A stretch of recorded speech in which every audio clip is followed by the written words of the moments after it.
Assalamualaikum warahmatullahi wabarakatuh. Perkenalkan, saya Rila Amalia dari program studi manajemen.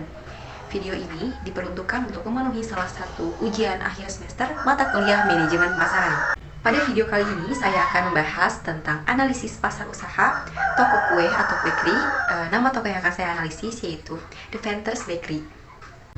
Pada pembahasan kali ini, berikut beberapa poin yang akan saya bahas. Yang pertama yaitu ada definisi dari analisis pasar. Yang kedua ada ruang lingkup analisis pasar.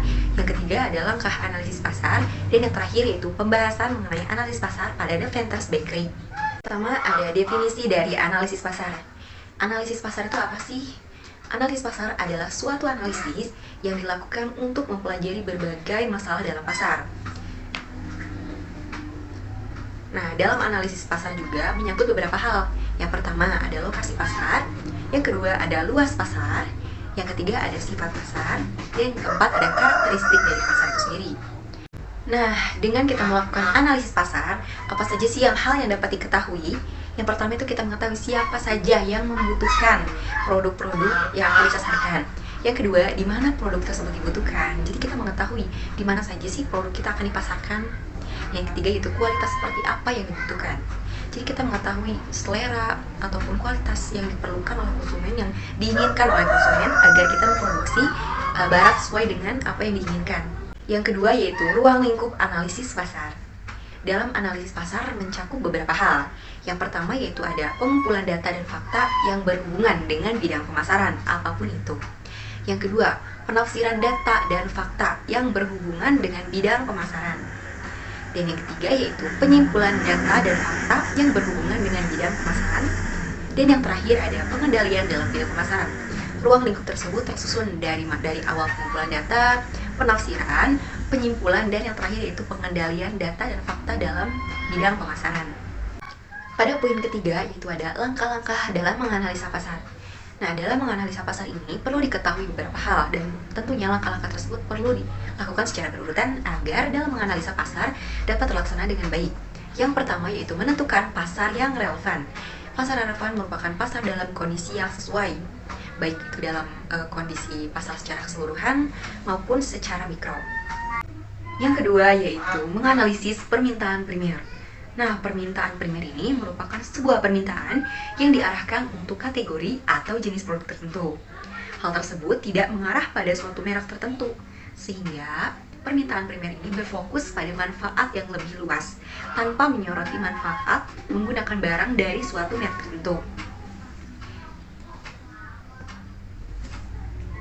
Dan yang ketiga yaitu menganalisis permintaan selektif. Nah, kebalikan dari permintaan primer, permintaan selektif merupakan sebuah permintaan pada merek spesifik di pasar relevan. Sebagai seorang produsen, kita harus dapat berfokus pada pemahaman atas pilihan merek pemasok di dalam pasar relevan, yang mana untuk memeriksa perbedaan, kebiasaan pembeli, dan pola pembeliannya. Jadi, sebagai seorang produsen, kita harus pandai dalam melakukan strategi pada segmentasi pemasaran. Yang keempat yaitu dengan melakukan segmentasi pasar. Nah, setelah melakukan analisa-analisa, kita harus melakukan sebuah segmentasi yang mana tujuannya agar kita tahu target kita dan sasaran kita itu siapa. Nah, agar apa yang kita lakukan dapat dilakukan secara efisien dan mendapatkan hasil yang lebih maksimal karena dapat berfokus pada target dan sasaran tertentu. Yang selanjutnya yaitu menganalisa persaingan. Nah, setelah menetapkan segmen pasar, kita perlu menganalisa persaingan, baik itu dalam persaingan pasar, harga, kualitas, dan tentunya yang paling penting adalah persaingan dengan sesama produsen, apalagi dengan produsen yang memiliki produk sejenis. Kita perlu mewaspadai bagaimana mereka bergerak agar kita tidak mengalami kesulitan karena persaingan tersebut. Kita juga perlu melakukan beberapa inovasi agar kita lebih unggul dalam pasar. Dan yang terakhir yaitu mengidentifikasi target potensial. Target potensial tentu harus ditentukan dan diidentifikasi, yang mana agar penjualan ataupun sasaran-sasaran kita dapat kita targetkan dengan maksimal. Jadi, produk-produk yang kita sasarkan dapat mengenai target-target potensial yang mana akan meningkatkan penjualan bagi produk-produk kita. Yang selanjutnya yaitu ada pembahasan. Pembahasan mengenai analisis pasar usaha cake dan bakery, The Ventures Bakery. Sebelumnya di sini ada profil usaha dari The Ventures Bakery. Nah, The Ventures Bakery ini merupakan usaha yang bergerak di bidang kuliner kue. Usaha ini berdiri sejak tahun 2021. Jadi usaha ini terhitung baru dirintis. Nah, usaha kue ini juga dikelola di bawah Yayasan Balai Perguruan Putri, yang mana sumber daya manusianya merupakan siswa dan siswi dari jurusan Tata Boga, yang mana mereka menuntut ilmu di SMK di bawah yayasan tersebut. Dan yayasan tersebut merupakan yayasan yang membawahi SMK Balai Perguruan Putri, di mana saya bersekolah dulu. Selanjutnya yaitu ada segmentasi pasar. Nah, segmentasi pasar itu apa sih?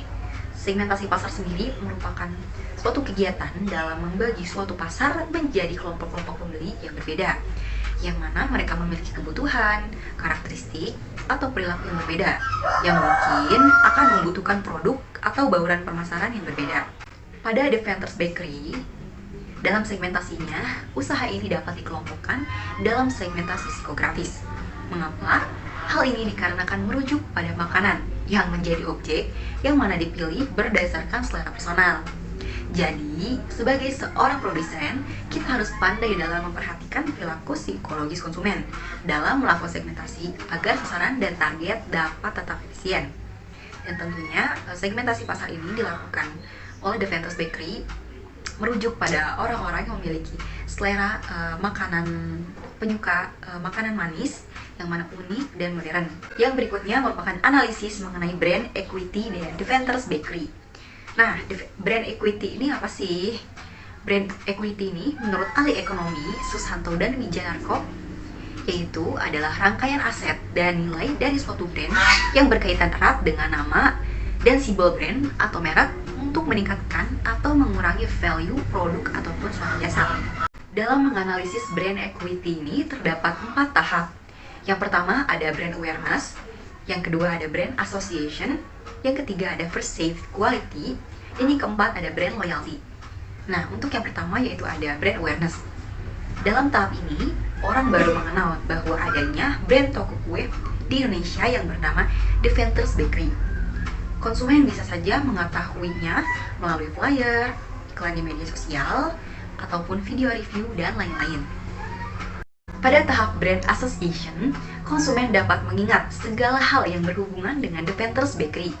Contohnya seperti lokasinya berada di Jalan Van Deventer nomor 14, dan sumber daya manusianya unik, yaitu siswa-siswi yang menjalankan organisasi atau organisir di toko tersebut.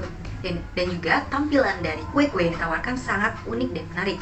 Dan yang terakhir itu harga yang ditawarkan oleh Devanters Bakery sangat terjangkau. Yang ketiga ada perceived quality. Pada tahap ini, para konsumen memiliki persepsinya tersendiri tentang kualitas dari Devanters Bakery.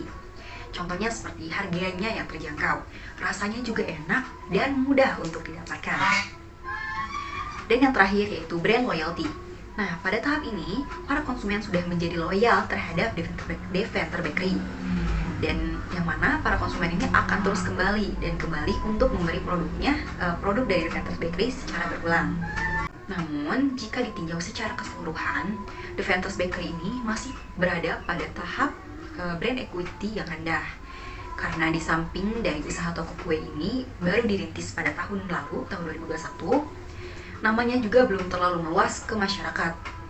Dan juga hal tersebut karena lokasinya yang kurang strategis, membuat toko kue tersebut kurang terekspos dan cukup sulit dijangkau oleh para konsumen yang memiliki pengetahuan awam tentang kue-kue yang unik. Yang selanjutnya itu ada peluang pasar dari Devanters Bakery. Peluang pasar usaha toko Devanters Bakery ini memiliki peluang usaha yang sangat luas. Siapapun dapat menjadi konsumen usaha ini, karena produk makanan akan dinikmati oleh hampir setiap orang, terutama orang-orang yang memiliki selera hidangan penutup unik dan modern. Maka dari itu, untuk meninjau peluang pasar yang ada, produsen harus melakukan segmentasi pada usahanya, yang mana agar dapat memaksimalkan peluang pasar yang lebih prioritas dan akan mendapatkan hasil yang lebih memuaskan dan juga efisien. Untuk usaha Devanters Bakery ini, produsen harus dapat memanfaatkan keunggulan yang unik sebagai ciri khasnya. Nah, ciri khas ini digunakan sebagai daya tarik bagi pelanggan ataupun konsumen, terutama target segmentasinya, yaitu para konsumen dengan selera menikmati hidangan penutup manis yang unik dan modern. Yang selanjutnya yaitu ada SWOT analisis. SWOT analisis ini seperti yang kita ketahui digunakan untuk menganalisis kekuatan, kelemahan, peluang, dan ancaman. Dalam menganalisis peluang pasar, tentu saja jangan dilupakan untuk melakukan SWOT analisis. Di The Ventus Bakery ini kita dapat melakukan SWOT analisis sebagai berikut. Yang pertama yaitu ada menganalisis kekuatan. Yang pertama yaitu adalah harganya terjangkau dan dapat bersaing. Di The Ventus Bakery ini, mereka memiliki range harga mulai dari Rp2.500 saja. Tentu saja itu sangat terjangkau ya, apalagi untuk makanan yang sangat unik dan lucu. Selanjutnya itu tampilannya yang unik dan modern. Seperti yang saya katakan, The Ventus Bakery ini memiliki inovasi dengan jenis tampilan kue yang unik dan modern. Tidak seperti pada pasar-pasar tradisional yang masih memiliki bentuk kue yang terlihat tradisional dan kurang menarik untuk dibeli oleh masyarakat kaum milenial. Yang ketiga, mudah didapatkan. Nah, The Ventus Bakery ini juga meskipun berlokasi di lokasi yang cukup jauh, tetapi juga mudah didapatkan. Biasanya orang harus mengantri dan dibatasi, tetapi untuk The Ventus Bakery, siapapun dapat membeli berapapun sesuai dengan keinginannya. Yang terakhir yaitu latar belakang sebagai detailnya. Nah, seperti yang tadi saya bilang, bahwa The Ventus Bakery ini memiliki latar belakang dengan pegawai ataupun SDM dari siswa-siswinya. Informasi tersebut biasanya akan menarik minat pelanggan dan mereka akan bertanya-tanya apakah betul The Ventus Bakery ini memiliki karyawan seorang anak SMK. Dan ternyata hal tersebut menjadi daya tarik bagi konsumen dan menjadi kekuatan bagi The Ventus Bakery untuk mengembangkan dan berinovasi bagi usahanya. Yang kedua adalah weakness atau kelemahan dari The Ventus Bakery. Menurut saya, kelemahan dari The Ventus Bakery itu kurang melakukan promosi. Jadi promosinya di media sosial masih kurang cukup profesional karena mereka mungkin tidak terlalu berfokus pada promosi-promosi. Seharusnya promosi-promosi tersebut dilakukan secara berkala agar para konsumen tahu nih di mana ada The Ventus Bakery ini. Yang kedua yaitu The Ventus Bakery memiliki lokasi yang terpencil atau hidden place, yang mana membuat orang-orang awam di luar sana tidak melihat bahwa di situ ada toko kue. Itu menjadi sebuah kelemahan bagi The Ventus Bakery karena akan menyebabkan tidak maksimalnya penjualan mereka. Padahal produk mereka ini sangat unik dan sangat akan dapat terjual dengan baik jika mereka memilih tempat yang lebih strategis. Yang selanjutnya ada opportunities atau peluang. Nah, tampilan yang unik dan menarik ini yang mereka miliki akan menarik minat pelanggannya. Dan olahannya juga bervariasi dan dinamis. Mereka tidak membatasi harus memproduksi A saja, tapi mereka mengikuti secara dinamis perkembangan zaman seperti apa kue-kue yang diinginkan oleh konsumen. Mereka akan membuat kue-kue tersebut dengan karakter mereka, tetapi dengan mengikuti perkembangan zaman. Dan yang terakhir itu namanya bisnis makanan. Itu biasanya akan jangka panjang karena semua orang di dunia ini menikmati makanan. Jadi bisnis makanan ini menurut saya termasuk bisnis jangka panjang jika dikelola dengan baik dan benar. Dan yang terakhir ada threat atau ancaman. Nah, untuk The Ventus Bakery ini memiliki pesaing sekitar yang sudah memiliki brand terkenal. Di dekat The Ventus Bakery ini ada toko kue Makuta, yang mana toko kue Makuta ini sudah dikenal oleh orang-orang secara luas. Itu juga akan menjadi sebuah ancaman bagi The Ventus Bakery. Tetapi jika dilihat saat ini, Bandung Makuta pun cukup meredup karena trennya mungkin sudah tidak relevan dengan keadaan saat ini. Selanjutnya yaitu ada faktor yang mempengaruhi peluang pasar. Nah, berikut ada 4 faktor yang dapat mempengaruhi peluang pasar khususnya untuk The Ventus Bakery. Yang pertama ada persaingan, faktor persaingan dengan usaha lain, baik usaha sejenis maupun usaha tidak sejenis. Yang kedua ada faktor dari politik dan hukum, baik itu berupa undang-undang dan kebijakan pemerintah pusat maupun pemerintah setempat. Yang ketiga ada faktor dari kondisi sosial. Faktor ini biasanya berasal dari masyarakat, pandangan masyarakat terhadap produk The Ventus ini, bagaimana hal tersebut dapat mempengaruhi pasarnya dan juga penjualan pendapatan yang akan berpengaruh pada pasar dari The Ventus Bakery. Dan yang terakhir yaitu ada kekuatan konsumen. Kekuatan konsumen ini sangat mempengaruhi dari peluang pasar The Ventus Bakery, karena jika konsumen memiliki permintaan yang banyak, tentu saja The Ventus Bakery akan memproduksi produk-produknya dengan secara garis lurus seimbang dengan permintaan. Yang selanjutnya ada persaingan dalam peluang pasar The Ventus Bakery. Berikut adalah tabel yang saya rumuskan. Yang pertama ada harga. Dalam hal ini sebelumnya saya melakukan perbandingan antara The Ventus Bakery dengan Purimas 3 Cake dan Bakery. Mengapa saya melakukan perbandingan dengan Purimas Cake and Bakery? Karena yang saya lihat dari segi harga dan jenis kue, dua toko ini memiliki kesamaan sehingga saya akan lebih fair rasanya jika membandingkan kedua toko ini. Yang pertama, jika ditinjau dari harganya, The Ventus Bakery memiliki harga minimal lebih murah, yaitu Rp2.500, sedangkan Purimas 3 Cake dan Bakery minimal Rp2.700. Dan untuk secara kualitas, berdasarkan Google Survey yang saya lihat, untuk The Ventus Bakery memiliki rating 5/5, sedangkan untuk Purimas yaitu 4,4/5. Jadi untuk kualitas ini berdasarkan Google Survey, The Ventus Bakery lebih unggul. Yang ketiga yaitu kompetitor.